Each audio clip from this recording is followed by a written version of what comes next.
Welcome to the jQuery training videos. ఈ వీడియోలో dam insertion methods అని కొన్ని ఉంటాయి. సో డామ్ ఇన్సర్షన్ మెథడ్ లో మనకి ఫస్ట్ మెథడ్ వచ్చి టెక్స్ట్. సో ఇక్కడ ఎగ్జాంపుల్ చూడండి. ఫస్ట్ దీనికి నేను బటన్ క్లిక్ చేయగానే యాక్చువల్గా నా పారాగ్రాఫ్లో ఉన్న కంటెంట్ అంతా మారిపోతుంది, రైట్? సో ఈ టెక్స్ట్ మెథడ్ ని యూజ్ చేసుకుని మనం text method sets returns the text content of the selected elements. మనకి ఏవైతే ఎలిమెంట్స్ ఉన్నాయో ఆ ఎలిమెంట్స్ లోపల టెక్స్ట్ ఉందిగా. ఇక్కడ H1 ట్యాగ్ లో దిస్ ఈజ్ హెడింగ్ అనే ఒక టెక్స్ట్ ఉంది. ఓకే, ఇంకో H1 లో హెడింగ్ 2 అనే టెక్స్ట్ ఉంది. పారాగ్రాఫ్ లో this is paragraph 1, this is paragraph 2, this is paragraph 3, this is paragraph 4. So నేను ఏం చేయాలనుకుంటున్నానంటే పారాగ్రాఫ్స్ లో ఉండే ఎంటైర్ కంటెంట్ ని చేంజ్ చేయాలనుకుంటున్నాను. అంటే పారాగ్రాఫ్ లో ఉండే టెక్స్ట్ ని మాత్రమే చేంజ్ చేయాలనుకుంటున్నాను.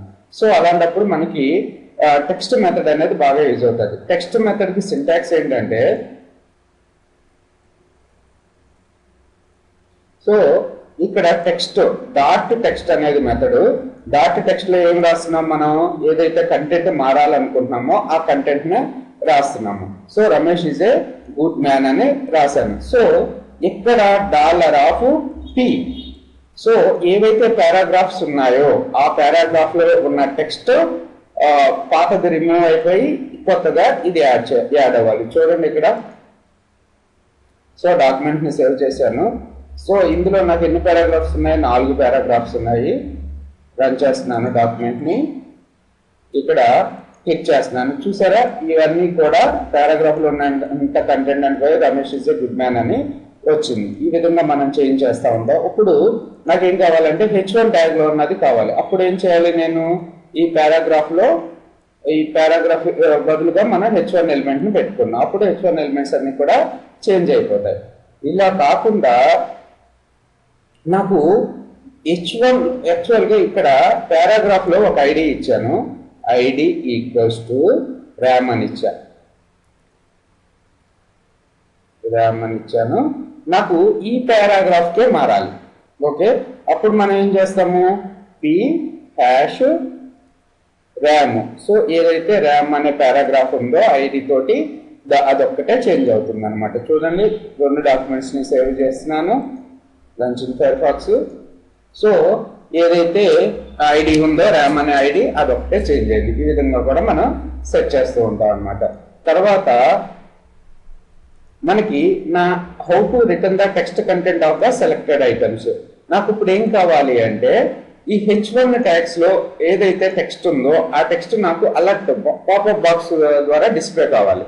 సో ఏం చేస్తాం ఇక్కడ సింపుల్ గా, సో టెక్స్ట్ మెథడ్ యూజ్ చేస్తాము. టెక్స్ట్ లో మనం ఏమైనా చేంజ్ చేస్తున్నామా? ఏం చేంజ్ చేయట్లేదు కాబట్టి ఓన్లీ డిస్ప్లే పర్పసే కాబట్టి అందులో ఏది ఉందో దాన్ని ఇలా యూజ్ చేస్తున్నాను. సో ఇలా చేయడం వల్ల మనకేమీ తెలియదు. సో దాని పర్పస్ నేను ఏంటంటే అలర్ట్ ఏదైనా యూజ్ చేసుకోండి. నేనైతే అలర్ట్ యూజ్ చేస్తున్నాను. అలర్ట్ బాక్స్ ఎందుకు యూజ్ అవుతుంది? సో మనకి ఏదైతే కంటెంట్ ఉందో ఆ కంటెంట్ ని పాపప్ బాక్స్ లో డిస్ప్లే అవడానికి అలర్ట్ బాక్స్ యూజ్ అవుతుంది అనమాట. సో ఇక్కడ పెట్టాను. ఇప్పుడు నాకేం డిస్ప్లే అవుతుంది? పారాలో #ram అనే ఐడి ఉన్న దాంట్లో ఏదైతే ఉందో అదొక్కటి నాకు రిటర్న్ అవుతుంది, అంతేగా. So this is another paragraph 2 అని ఉంది. నాకు మొత్తం కావాలి. సో అందుకని నేనేం చేస్తాను? ఇక్కడ ఐడి ట్యాగ్ యూజ్ చేయకోకుండా ఐడిని యూజ్ చేయకోకుండా P అనేస్తే మొత్తం పారాగ్రాఫ్ లో ఏవైతే ఉన్నాయో అన్ని కూడా డిస్ప్లే అయిపోతాయి మనకి.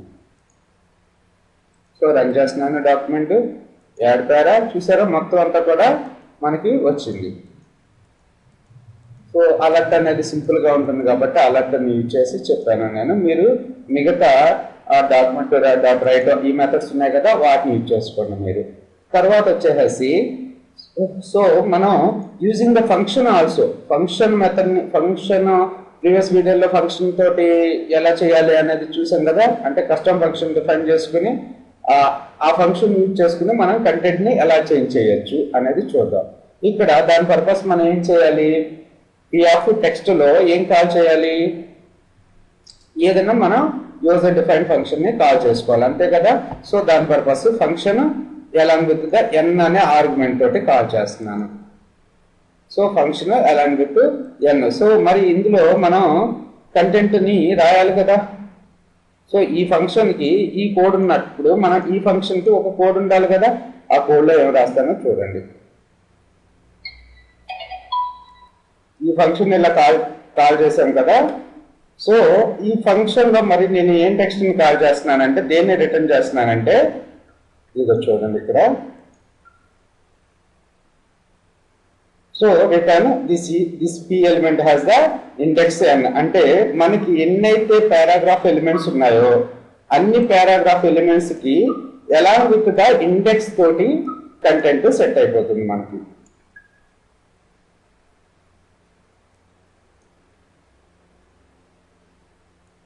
చేంజ్ చేస్తున్నాను మొత్తాన్ని.